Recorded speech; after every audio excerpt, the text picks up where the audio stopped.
Hello and welcome to Inside Music, episode number 63. It's a bonus episode, and if you're listening to this at some point in the future, it's just a regular episode. There's nothing really that special about it. We're just releasing two in 1 week just because, hey, why not? This week's guest, or today's guest, is Carly Commando, one half of Topshelf Records act Slingshot Dakota, whose new album, Break, was just released on March 11th. It's probably my favorite album of 2016 so far, and that is what we're here to talk about. Carly and I go over everything there is to know about Break, the messages, the themes, and even some of the stories that inspired the songs. It's a great chat, and I really hope you enjoy it. And if you've never listened to Slingshot Dakota, or if Break is your introduction to the band, I highly suggest you dig through everything they've ever released. There is not a bad album in the Slingshot Dakota discography, and I think you'll discover that for yourselves when you make time for them. Break is in stores now. The band is going on tour probably for the better part of this year, so they'll be in a town near you sooner than later, and you should definitely go. Before we get there, I have one quick announcement I want to make, and that is our sponsor. This show, as with every episode of Inside Music, is brought to you by Holix, the internet's leading digital promotional distribution company. What that means is that Holix helps record labels, managers, publicists, and independent artists from all over the world share unreleased music with the press and other industry members at large without fear of leaks. Should piracy occur, Holix has tools in place to track down those responsible and stop the spread of unwanted files online. For more information about Holix and access to a free 30-day trial, visit www.holix.com. That's www.haulix.com. One other quick thing, South by Southwest. If you're going to South by Southwest 2016, we have a panel 2 to 3 p.m. on Friday, and I would love to have you there. Former guests from the show, Jenna Pell of Catalyst Publicity Group and Jacob Tinder from the Bantha Fodder podcast and Alternative Press will be there, as well as Joshua Hammond from Raby PR. It's going to be a great time. We're going to talk about digital distribution, the war on piracy, and everything in between. So if you're around Austin next week, definitely come. And if you're listening to this in the future, I'm sorry you missed out. I'm sure it was great. Maybe it was terrible. Who knows? But hopefully you can see us again at some point in the future. You can always find us online at Inside Music Pod on Twitter. That's at Inside Music POD, or on our blog, haulixdaily.com, HAULIX daily.com. Now I'm going to play a little bit of music from Slingshot Dakota's new album, my favorite song, Lulyweds, and then we'll get to the chat with Carly. Thank you so much for listening. Enjoy the show.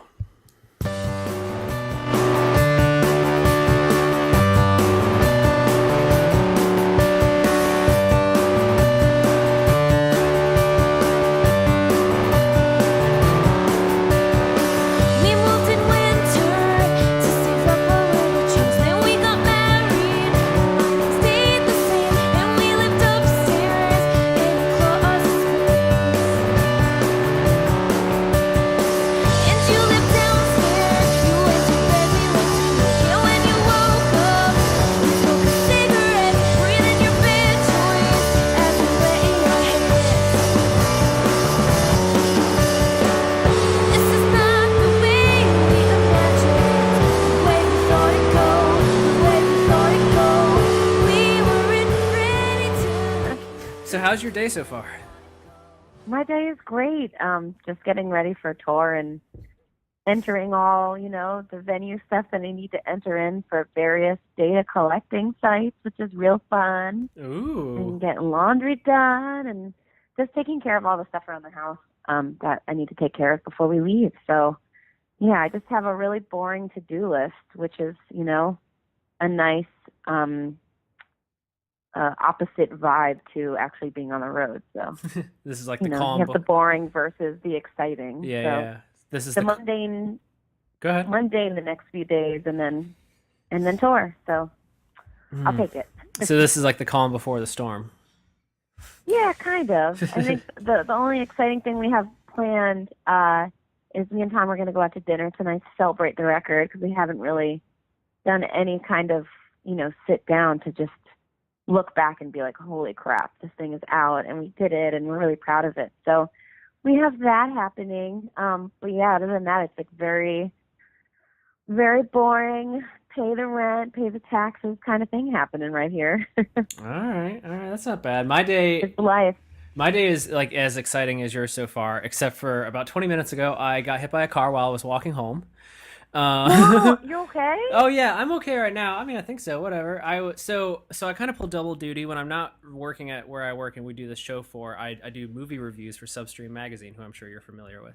And Yeah. I was there's a theater is like literally right up my street where they do press screenings. So I walk up there. It's like a 5 minute walk, and I was walking back, and like the light turned red. The little walking man came on the sign, and a car. I was like looking like looking at oncoming traffic, and this car that had already went by, I guess, kind of like didn't make it through the intersection before the red light. So his bright idea was to put it in reverse and just back up into the lane. So he wasn't even looking, and Oh I was looking at oncoming traffic, and this dude just like backs into me, just like knocks me to the cement. And I was like, oh my I had just been God. looking at my phone, and it was like 11 because I'm an hour behind you. I'm in Central Time, so I was like, oh, it's like 11:45. I'm gonna be at the house in like 15 minutes. So I'm like yelling at this guy, and halfway being like, I gotta go, man. Like, and he's like pulling out because he doesn't want to like get in trouble. You know what I mean? He's like, I don't like you're Oh not my dying. I don't want you to God. like get the attention of the cops. So I'm gonna get out of here. But like, I'm sorry, bro. And I was like, oh, I gotta get to the house. I was like, but at least we have something to open this podcast with.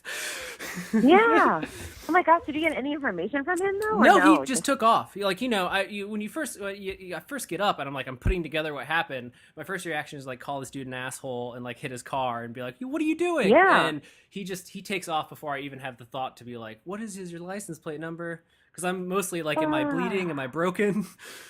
Yeah, and half the time you don't realize that you're in pain until, a little bit. Like, it's Yeah. usually the adrenaline just kind of Yeah. kicks in at that moment, and then you're just like, all right, I'm alive. Cool. Yeah, I'm like And then walking you back don't to the house think, like, yeah, I'm not dead.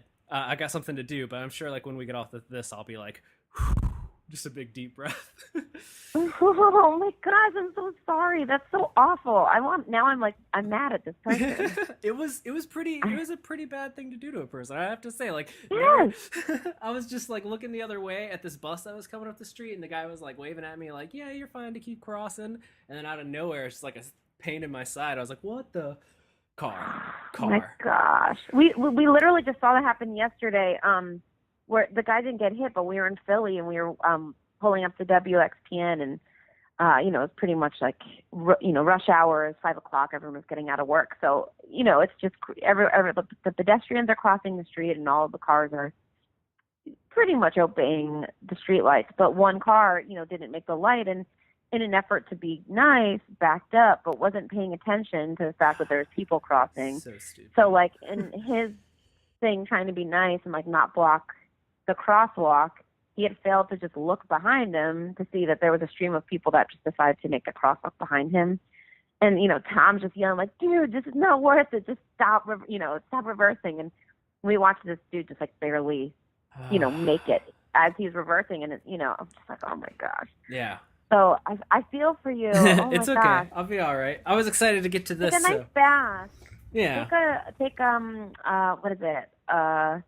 Epsom salt? Yeah, Epsom salts. Or like they have really nice ones with really cool scents at CVS that are cheap that I love. I like that. I like that. Before I called you, I called my fiance because I was like, I gotta tell someone this story before I get off and like let her know I'm okay. So I had that call with her, and then I hopped on the phone with you, and I was like, all right, we'll power through this. I got some things to do. We got South by next week. Like, I got things to do. But, yeah, I got things to do. Yeah. Distractions. Tom got hit by a car riding his bike years ago, and to this day has herniated discs and stuff, and that's why like when we plan tour, we always make sure we have off days, and people always want us to feel. They're like, I see you have off, and I'm like, we need that for our mental health and our physical health because we play crazy. And Tom, plays drums like a freak, but you wouldn't know that while he's doing that, he's still in pain from, 5 or 6 years ago where this happened. I'm not even sure. So that's crazy. Yeah, cars are crazy. Yeah, it was one of those weird things where it was like, I'm sure like after we're off the phone and after I've had a few hours, like my brain will like start to process it. But in the moment, I'm just like, I was like, well, I'm still alive. Got stuff to do. Yeah, well, if you need me as a phone witness for the story, I'm here we go. Yeah, now you. It's on the record forever now. So whoever that guy is, he hopefully feels like the karma of being an asshole forever. He'll get karma is a boomerang, so he'll get his. It's fine. Yeah, it's not fine, but it'll be okay in the long run. Right. Okay, so like today's an exciting day for you. Well, tomorrow I guess is the exciting day. Today is like the preamble to the exciting day. And I'm excited. Break comes out finally, and how are you feeling about that? I am so dang excited. I love this record. I love everything that me and Tom have done as a band. I love everything that Slingshot Dakota has done in its crazy history as a band. But I feel like at this point in our career, I feel like we just really everything came together in terms of what we wanted artistically, musically, production-wise. Like every little element that we've always wanted, we finally got to work out for this record. So it just feels really nice that, especially with all of the attention that it's getting from, you know, everyone that's writing about it and, you know, interviews and stuff, it feels really good because I'm so 1,000,000% confident in this record that, you know, I feel really good about it. I just feel like I want to talk about it and I want everyone to know about it. Not like, you know, putting on a show and then I'm like, when they hear this record, they're going to be like, what are they talking about? I'm like, no, they're going to be like, oh, this record's really good. So I feel stoked. I cannot wait. How does it compare to how you felt going into Dark Hearts? Well, Dark Hearts I love too. I love everything that we've done. I think with Dark Hearts specifically, it was a much more emotional record because we were dealing with just a lot of stuff at the time. Me and Tom weren't living in the same place. We had close friends to us die, and that was just really, really rough for us. It was friends that were, you know, kind of doing the same thing we were doing, or friends that were in the DIY scene or the punk scene. So when you see young people around you die, it's just like, it's really impossible to process. So we were dealing with that. A lot of the material dealt with that. You know, we tried to write as fast as we could, but all these things just kind of kept getting in the way with, you know, like I said, death within our friends or our vehicle not existing. So we couldn't even like practice, or the practice space that we had, bands would run over their allotted time. And so we would have like a half an hour, or people would use your gear and break it. Like we had everything get in the way of that record that could possibly happen. And when it was done, we felt really great about it. And we love all the music that came out of it because that's like a total, you know, art piece based on what we were going through emotionally at that time.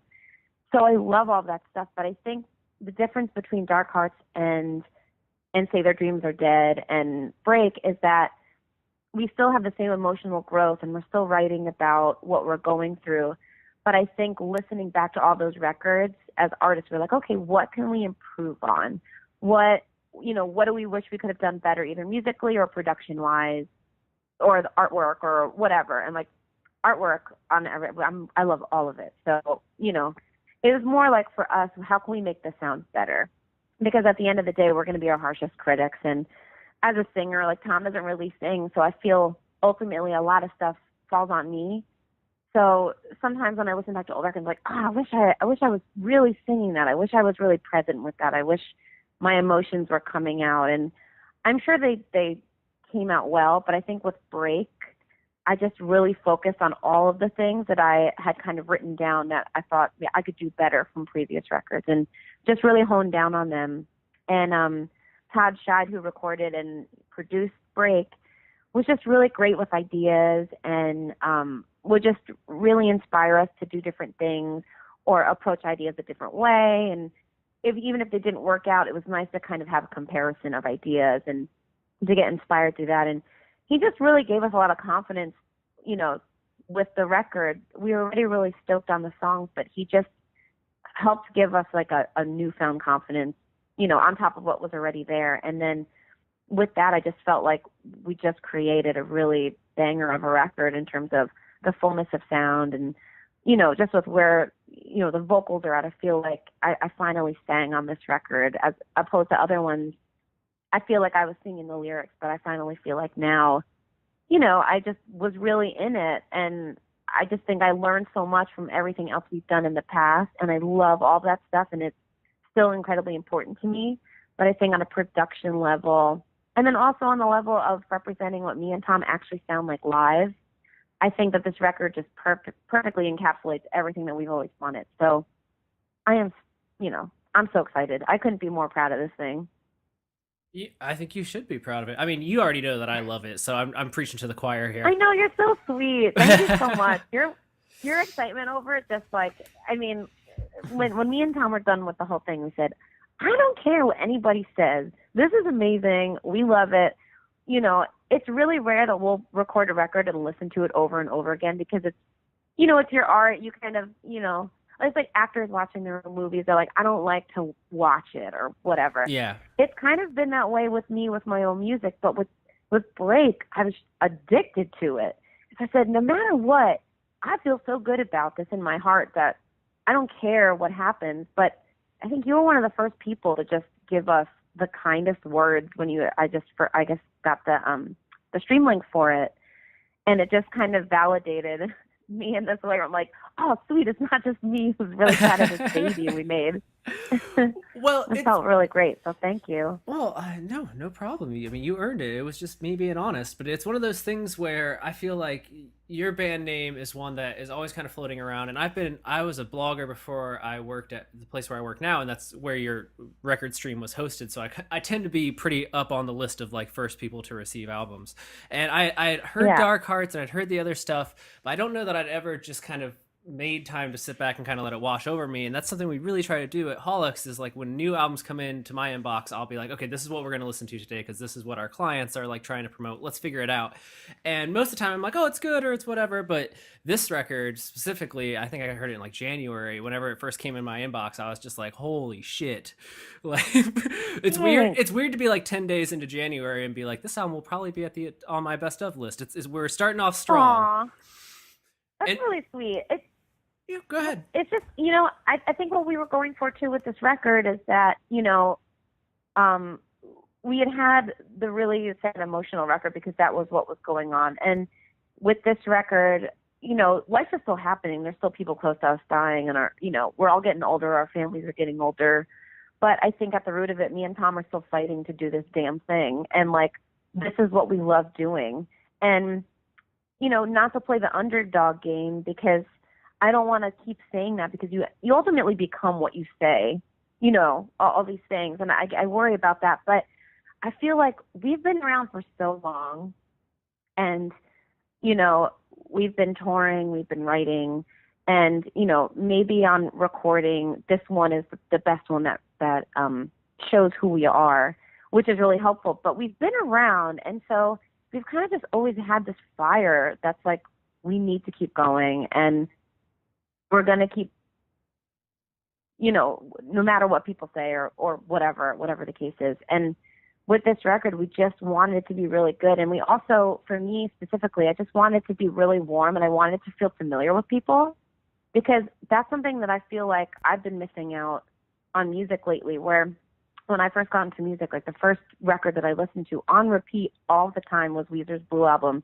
And I don't say that because Weezer's cool right now and everybody's, covering Weezer or doing things. Like, I'm saying this because I authentically was obsessed with Weezer. I looked into the album artwork every day and just fell in love with it. And there was something about it that was really warm and comforting in that record that I never found, really anywhere else again. Like I found, I've found records that I love, but that one, it just really hits close to home for me. And not that me and Tom sound like Weezer by any means, but I wanted to somehow capture that feeling that got me into music in the first place.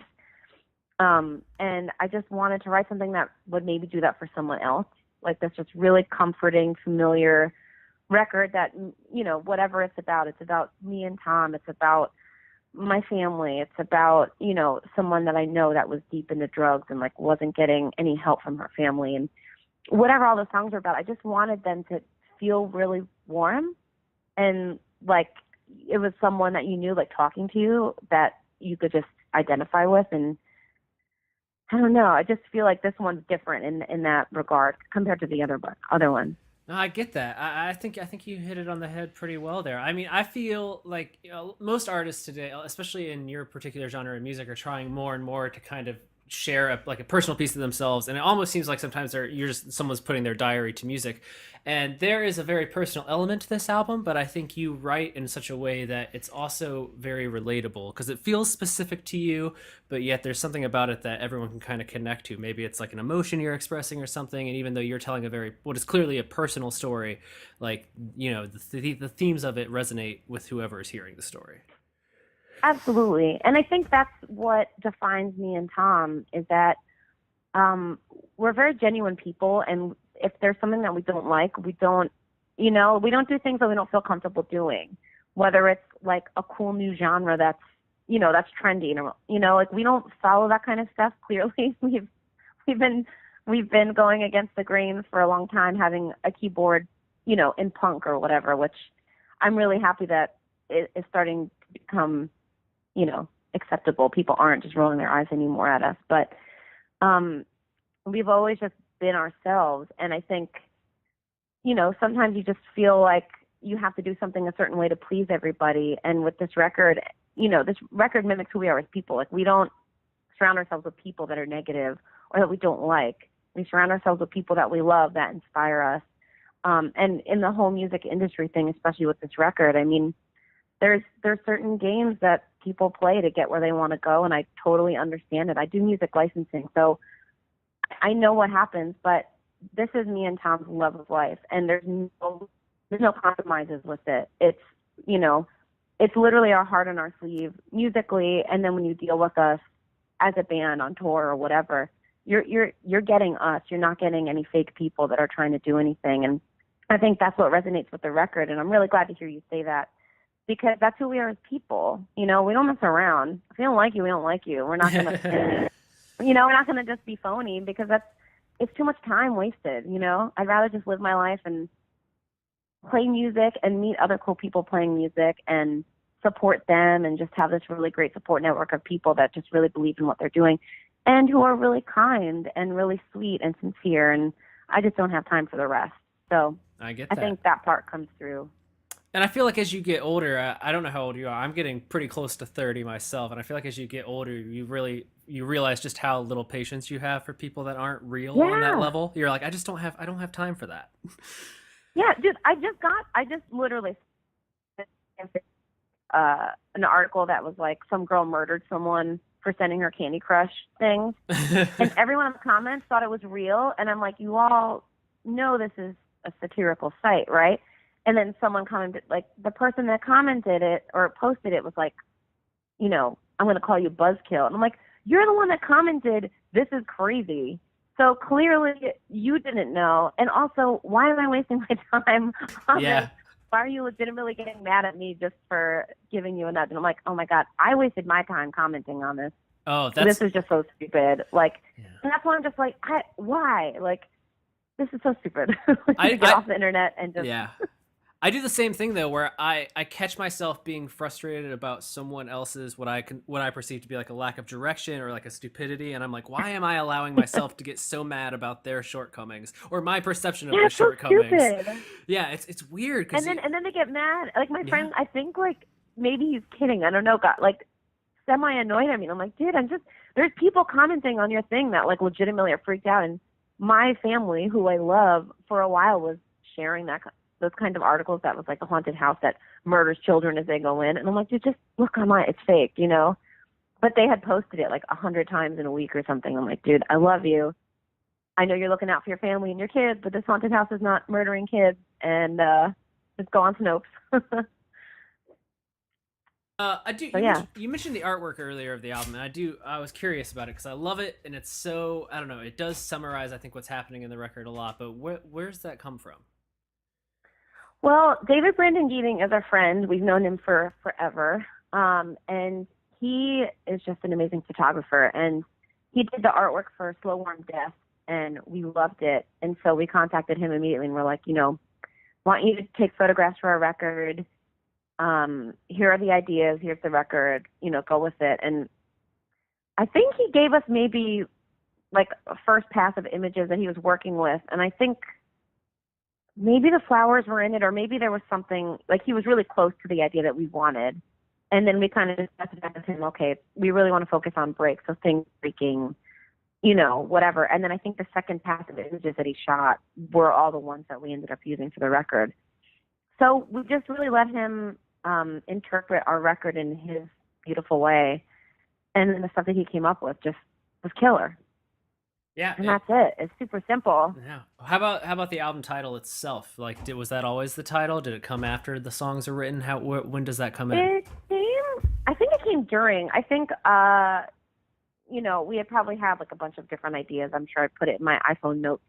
Different ideas that we were having along the way. But yeah, it's so easy. And I think it was just like the common theme between all the songs were some kind of breakage, where it was an emotional test, or a physical test, or a spiritual test, or a different breaking, like a breaking of the negative, and just kind of like I was talking about.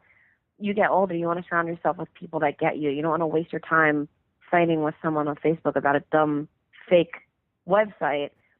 And for me, breaking means, breaking free from the negative, or, breaking out of your shell. Like, there's just so many things that it can apply that it can mean. And every single song literally has some kind of tie into that word. And I was like, it's simple. It's completely opposite from our, album in 2006 that was called Their Dreams Are Dead, But Ours Is the Golden Ghost. It's the longest title ever. So just happy to have a nice, simple word, but it just, perfectly summarizes what the entire record is about. To be fair, the trend in 2006 was to have long album titles and song Was titles. it? I don't even know. Tom came up with it. I was like, cool, that's fine.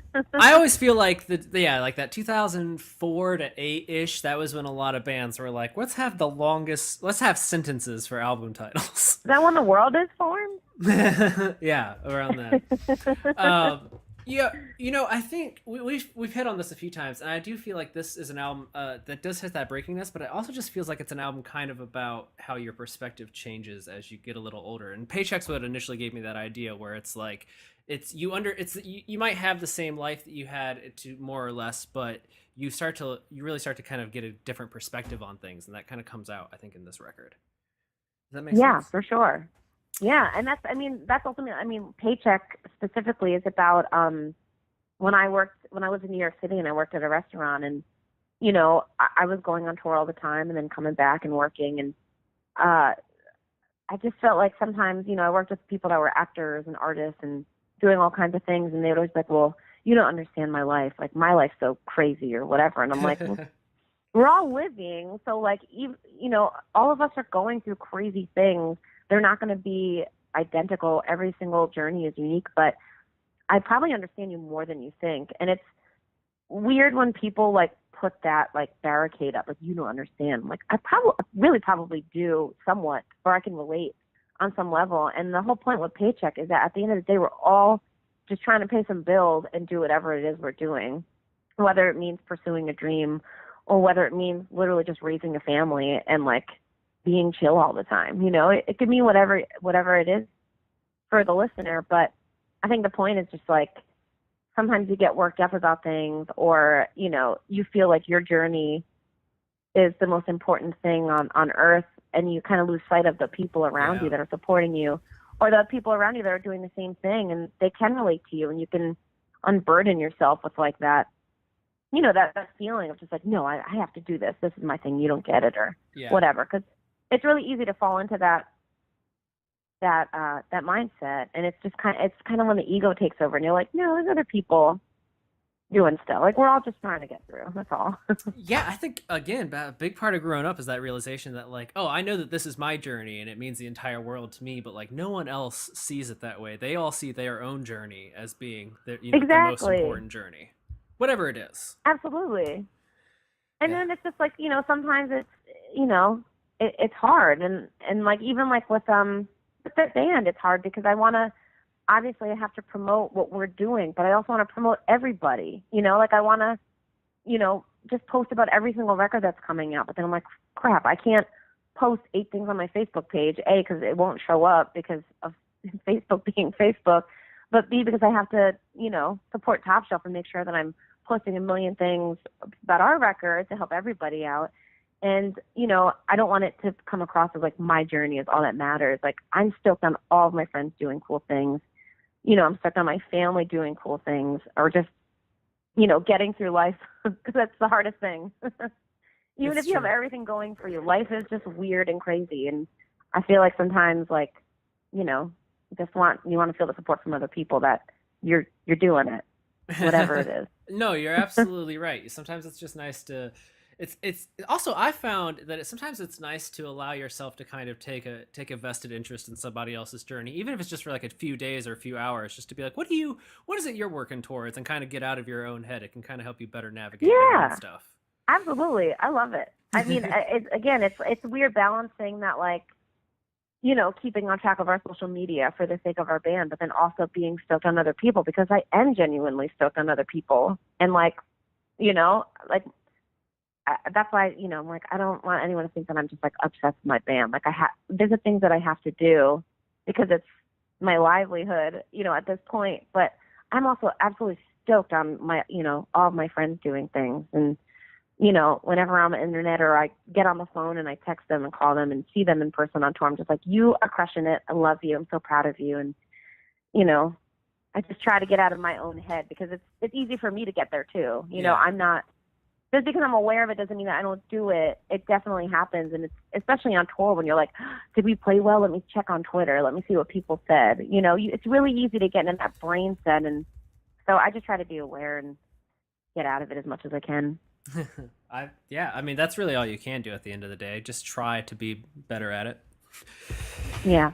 Let's talk about another song on the record. My favorite song, Lulywoods. What's the story there? Like, we talked about it. Like, that was the first song I told you guys. I was like, oh my god, this friggin' song. And it seems like everyone else seems to agree. So what's the story behind that track? Well, I think Lulywoods is one of the first songs we ever wrote for a break, and it didn't have lyrics for a really long time, but we wrote it. We're like, yeah, this is a jammer. Like, this is great. And then when we were living in this apartment, and we thought Tom was having an allergic reaction to detergent and to something he was eating. So we changed his diet. We cut out sugar and yeast and alcohol and like started washing all of our clothes and whatever, like the free and clear stuff. And he was just getting, like, we thought he was getting rashes. And we're like, okay, well, something's up. And we go on vacation, and we get a text from our landlord that's like, don't want to scare you, but the downstairs tenant thinks that he has a bed bug. And I'm like, well, you don't just get one. I lived in New York for 12 years. You do not just get one. They're everywhere. And then I'm like, oh, crap. Like, that's what Tom has. Like, he's not having an allergic reaction to anything. Like, he's clearly getting bit. So we get home. Guy checks out the apartment. He doesn't see anything. I think it's weird. Tom's clearly been getting bit, because none of the things that we were doing were helping him. And later on, we go on another vacation, and Tom's like, wow, I slept. Like, I feel like I slept all night and wake up, the rash is going away, whatever it is. And I'm like, wow, maybe it's just, being on the beach and you're relaxed and you're not stressed. Well, we get home and Tom is, practicing drums late at night. And, it's one of like the first hot days of summer. And I'm going to sleep and I'm like, let me text Tom to see when he's coming home so I know to leave the light on or whatever. And at that point, I feel something behind my ear. And I'm like, let me turn the light on, because if this is what I think it is, it will answer all of the questions of what the heck is going on with Tom's body in the past couple of months. And I open the light and I see these little dumb bugs, walking away. And I'm like, God damn it, we have bed bugs, which is what we thought we had months ago. And the guy said we didn't. And I start bawling, start hysterically crying. Tom comes home. He's like, what's going on? I'm like, we have the bed bugs. They're here. And he's like, no, we don't. We're good. You're just, you're freaking out. And I'm like, no, they're everywhere. Just look. And he comes in the room. We flip the mattress, and they're just living on the box spring on the bottom, which is why the guy he didn't check it, which I don't understand why. But anyway, long story short, it answers all of our problems of, all of our questions of what the heck was wrong with Tom's body. And if they were biting me, I wasn't getting affected by them. They weren't really bothering me. I think the only reason I got bit that one time was because we were gone and they were hungry. They'd been starved for a week. So they were like, well, bite this girl who we never bothered before because she's here. And it was definitely just absolutely draining on every single level. We threw everything out. So we had gotten married that year, and, we had our little apartment that was cheap, and we really loved it. Like, we didn't care that it was small. It was comfortable. And, we bought like a couch futon so bands can come stay with us. And it was just really comfortable. Like our first place together. And we literally threw everything out. Like, we did not keep a thing. I threw out Tom proposed to me by screen printing like a little envelope. Because when I lived in New York, I'd have like nightmares, and I'd be like, "You're not here to, make sure I'm okay. This sucks." And so he bought me a dream catcher, and then screen printed an envelope that said for dream protection. And then inside that envelope was a little mini envelope, and it said additional protection. And inside that was the engagement ring. And I threw those out because I was like in a crazy haze of just throwing everything out. And when we finally moved again, I was like, holy crap, I threw out your proposal, basically. And luckily I have pictures of it, but it was just like absolutely mentally draining. And like we were depressed. We felt crazy all the time. We didn't trust anything. There was one time when we were eating in bed and we got poppy seeds, and we were like, oh my God, are those bugs, And we're like, oh, it's poppy seeds. We're eating in bed because we don't have furniture because we threw everything out. So it sucked. And so when we were finally finishing break and putting all the lyrics together, I had written that song, and, Tom was just like, I don't know, that's really personal. And I don't know if anyone's going to get it. And it's just, it's just straight personal. I'm like, it is, but there's other songs that we love that are personal that, you finally realize that you're singing a song and you're like, I don't even know exactly what this is about. So I said, screw it. This is our story. I'm sharing it. And I'm like, there's no songs about bed bugs that I know of.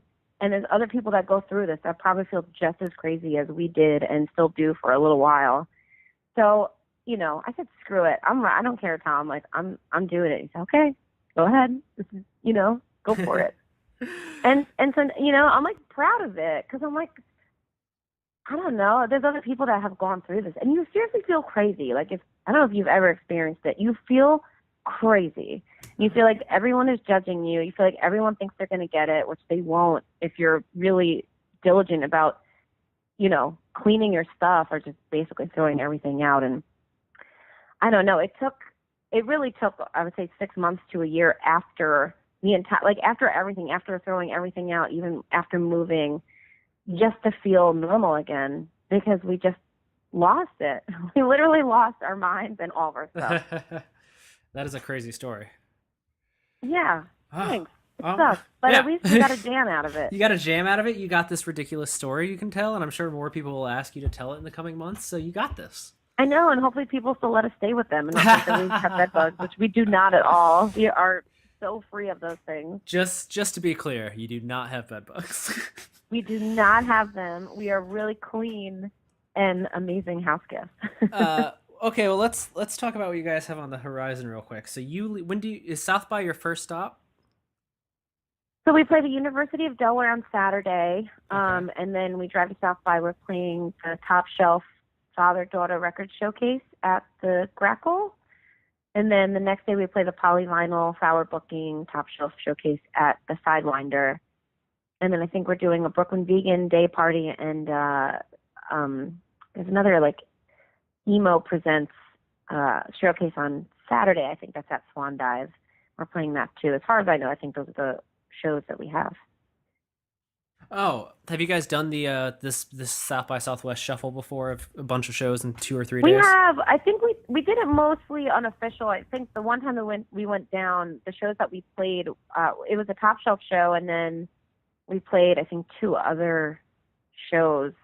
But I feel like all of those shows years ago were not in downtown Austin. They were outside a little bit. And I remember driving to go on that bridge to see the back, and then I'm like, oh, this is what it's like down here. This is real South by Southwest. This is insanity. So we're prepared. We're prepared to be sitting in traffic the entire time Basically, that we're there. Yeah. If you have to be in a vehicle, but I'm excited. That's I'm excited to be official this year and to be playing. All the shows that we're playing, we are just stoked on. They're all really good showcases, so we can't wait. We'll just leave real early for everyone. And then you guys have more tour dates after Austin, right? Mm-hmm. Yeah, we tour April 1st through May 14th. We're doing a full U.S. tour mostly. We're some of the Midwest areas we're skipping just because they don't fit into that loop. But yeah, we're touring Coming Home from South by Southwest with Diet Sig. We play Memphis, Indianapolis, and what's the other one? Why can't I think of it? Indianapolis, Memphis, and Louisville. So we play those dates, and then we come home for basically a week, and then we do the full U.S. April 1st to May 14th. And then we have our hometown record release show June 10th. So that is what's going on for now. And I believe we have a summer tour with Dikembe that is in the process of coming together. So, yeah, we have a lot of stuff coming up. Yeah, so like starting tomorrow, it's just you're off to the races for the foreseeable future. Yes, our friend actually was going to do, we were going to do a live stream radio show and just like kind of go through, talk over all the songs and say what they're about. And the Easton campus of Lafayette College, where her radio show is broadcast from, got the norovirus breakout. Oh, no. So they're canceling classes and all shows for like the foreseeable 2 days and I guess possibly a week. She said, I don't know, we'll still go do it. I'm like, I am not 7 foot. I was like, my tour schedule starts Saturday. I am not getting that sickness. Like, yeah. Totally fine, it's not worth it. I'm happy to just relax. By all accounts, everyone, and a few people that have been on this show recently, everyone just says that being sick on the road is the worst. Oh, it's awful. And then for, specifically us, Tom can't sing my parts. So if I get sick, we can't do anything. Oh, yeah. Usually what happens is we'll just shorten the set and just play whatever songs don't require me to belt out with everything I've got, which sadly is, most of them. So, okay. It's really hard, but, that's why, again, we put in the off days. And I don't drink on tour, barely. We try to eat as good as we can and take vitamins and just drink a ton of water all day, every day. And, then we come home, we break open the wine and celebrate. But yeah, it's just rough. I don't know how bands party on the road because I get sick right away. It's like the first night that I decide I'm going to relax and have wine is always the day that I get sick. So I don't even try. Well, if, the album comes out tomorrow, so is there any specific goals you guys have for this record? Is there anything that, I know at this point as a band, you guys are pretty established, people know, and obviously you want as many people to hear the record and enjoy the record as possible. Beyond that, is there any, goals you have for Break? You kind of nailed it on the head. We just want everyone to hear it. We want people, kind of like you, people that have heard our name floating around.